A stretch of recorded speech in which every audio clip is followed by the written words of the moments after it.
की तैयारी है, सरकार बनाने का फॉर्मूला तय हो गया है, लेकिन ये जो इफ और बट बीच में मैं कह रहा था ना, क्योंकि अभी डेप्यूटी स्पीकर के खिलाफ जो सुप्रीम कोर्ट में मामला चला है उसमें 11-12 जुलाई की डेट है। उससे पहले फ्लोर टेस्ट का क्या रास्ता है और क्या स्ट्रेटजी है अशोक वानखेड़े, बीजेपी और शिंदे गुट की? सरकार गिराएंगे कैसे? देखिए ये जितनी भी खबरें आ रही है मार्केट में, ये सिर्फ अपने कार्यकर्ताओं को खुश रखने के लिए और अपने टीम को इंटैक्ट करने के लिए है। ये सब जानते हैं कि पहली बार शिंदे गुट ने सुप्रीम कोर्ट के एफिडेविट में ये बताया कि उन्होंने सरकार से समर्थन हटा लिया है, लेकिन उन्हें ये बात गवर्नर को भी बतानी होगी। यदि सरकार अल्पमत में है तो फिर गवर्नर ने भी जो पत्र लिखा है वो डिसीजंस के बारे में नहीं लिखा। कुछ अध्यादेश जारी हो गए 281 कुछ पैसा करोड़ों रुपए के, तो उसके ऊपर डिटेल्स मांगे हैं, क्योंकि वर्तमान में टेक्निकली सरकार ऑफिशियली ऑन रिकॉर्ड सरकार अल्पमत में कोई कह नहीं रहा है। बीजेपी वाले नहीं कह रहे हैं, गवर्नर के पास कोई गया नहीं है, गवर्नर सुओ मोटो नहीं बोल रहे कि सरकार अल्पमत में आई है। तो वर्तमान में तो सरकार टिकी हुई है, मतलब जो रिकॉर्ड पे वो तो सरकार है ही। अब रही बात ये, यदि बागी गुट आता है तो ये 2/3 वाला लफड़ा अभी रहा ही नहीं, 2/3 का मामला नहीं है। लेकिन यदि आप ब्रेक अवे ग्रुप है तो फिर आपको कहीं ना कहीं मर्ज होना है। क्या आप बीजेपी में मर्ज हो रहे हैं? वो मर्जर पहले होना जरूरी है।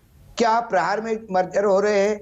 वो यदि आप प्रहार में मर्जर होते हैं तो प्रहार एक फिर अपना प्रस्ताव पारित करेगा और फिर सरकार को समर्थन देगा, या फिर आप राज ठाकरे के साथ जा रहे हैं, वो अभी तय नहीं है। आप यदि ब्रेक अवे ग्रुप रहेंगे तो आपकी मेंबरशिप कैंसिल हो जाएगी। यदि सरकार बनाने का फॉर्मूला, यदि सरकार आगे आ जाती है तो फिर वर्तमान में ये सरकार कोर्ट में जा सकती है कि साहब अभी डिप्टी स्पीकर का लोकल स्टैंड ही आपने क्लियर नहीं किया, डिप्टी स्पीकर के ऊपर ही आशंका है। तो क्या डिप्टी स्पीकर होते हुए प्रोटेम स्पीकर ला नहीं सकते? यदि दोनों नहीं है, स्पीकर और डिप्टी स्पीकर, तो प्रोटेम स्पीकर आता है। यदि प्रोटेम स्पीकर की बात होती है डिप्टी स्पीकर के होते हुए, तो फिर डिप्टी स्पीकर का अविश्वास प्रस्ताव पहले आना चाहिए। वो अविश्वास प्रस्ताव है कि नहीं है, ये 11 तारीख को पता चलेगा। तो ये अभी जो पोजीशनिंग है, अभी आप बताइए, एक ही होटल में रह रहे हैं, सुबह शाम लंच डिनर ब्रेकफास्ट साथ में कह रहे हैं, सारी बातें हो रही है, साथ में नाच रहे हैं, खा रहे हैं। अब उसके बाद मीटिंग क्या कर रहे हैं? लेकिन ये मीटिंग के वीडियो बाकी दिखाना जरूरी है कि जो कार्यकर्ता कह रहे हैं कि साहब आप टूट रहे हो क्या, साहब हमको समझ में नहीं आ रहा क्या हो रहा है, तो उस कार्यकर्ताओं को खुश रखने के लिए ये वीडियो जारी होते हैं। पर लेकिन अशोक भाई मुझे तो बताइए ना, कोई तो बात होगी ना, बीजेपी की स्ट्रेटजी कोई तो होगी, तभी तो देवेंद्र फडणवीस महेश जेठमलानी को लेकर दिल्ली आ गए, अमित शाह से, जेपी नड्डा से मिल रहे हैं। वो अमन दिल्ली तो वो कई बार आए हैं, जब से ये विद्रोही गए हैं तब से कम कई बार दिल्ली आए हैं। तो बीजेपी भी जल्दीबाजी नहीं करेगी। बीजेपी कोई लीगल को इसको खींचना नहीं चाहती। बीजेपी ने भी, ये जो सर्वोच्च न्यायालय में ये गए हैं लोग, वो बीजेपी के आशीर्वाद से गए। वो गए इसलिए कि उनकी वो 16 लोग डिस्क्वालीफाई नहीं हो, इसलिए गए। नहीं तो बीजेपी तो इसको सीधा सीधा बाहर के रास्ते से ही सत्ता परिवर्तन चाहती है, क्योंकि लीगल टैंगल चला गया। कल यदि ये चला गया कि साहब ये कॉन्स्टिट्यूशनल बेंच पे जाएगा कि ये संविधान में स्थिति क्या है, तो 8 कैबिनेट जजेस का बेंच होगा, उसमें भी तुरंत तो कोई ऐसा मारामारी नहीं हो रही है। मतलब आप ये कह रहे हैं, एक सेकंड भाव, इसका मतलब आप ये कह रहे हैं कि जितनी भी खबरें आ रही हैं कि फॉर्मूला तय हो गया, Fadnavis CM, Shinde deputy CM, ये मंत्री बनेंगे और सरकार गिरने वाली है, और दूसरा ये उद्धव ठाकरे इस्तीफा देने वाले हैं। अमन भाई मानक इतने, एक मिनट, जो भी पत्रकार बैठे हैं यहाँ पे, जो हमारे, जो आप भी हो, कोई भी महाराष्ट्र का जरा जानकार है उसको यदि पूछ के बताए तो कोई भी बताएगा ब्रेक अवर ग्रुप में जो मंत्री गए वो सारे मंत्री बनेंगे, उसके बाद जो इंपॉर्टेंट लोग हैं वो बनेंगे। अब वो प्रहार में यदि इनका मर्जर होता है तो प्रहार के जो अध्यक्ष है वो अभी राज्य मंत्री थे, वो कैबिनेट बनेंगे, गुलाबराव पाटिल मंत्री बनेंगे ही, संजय राठौड़ का केस पेंडिंग है इसलिए नहीं बनाएंगे उसको। तो ये तो आप बैठे बैठे घर पे भी आप ये बता सकते हैं कौन बनेगा कौन नहीं। बीजेपी की तरफ से आशीष शेलार का नाम होगा, एक नाम गडकरी के गुट का होगा जो सबसे हेवी वेट नाम है। तो ये तमाम नाम जो है ये कोई सरप्राइज नहीं है। क्या उद्धव ठाकरे इस्तीफा दे सकते हैं? क्या उद्धव ठाकरे के इस्तीफे की जो अटकलें चर्चा चल रही है, आपको यकीन होता है क्या उस पर? मुझे अभी यकीन नहीं होता, क्योंकि देखिए इस्तीफा उसी दिन देने वाले थे, जिस दिन उन्होंने मातोश्री वो वर्षा छोड़ा, उस दिन उनके फेसबुक पे ही वो इस्तीफा अनाउंस करने वाले थे, लेकिन तुरंत शरद पवार गए। मैंने कहा ना, शरद पवार नाम का एक रासायन भी तो है वहां पे, वो भी अभी चुप नहीं बैठा है, वो भी तो देख रहा है कि आखिरी तक कितना दम मारते हैं। जब आखिरी ये जाएगा, अविश्वास का प्रस्ताव आएगा, उसकी चर्चा भी होगी, उस चर्चा में सब एक दूसरे को बताएंगे।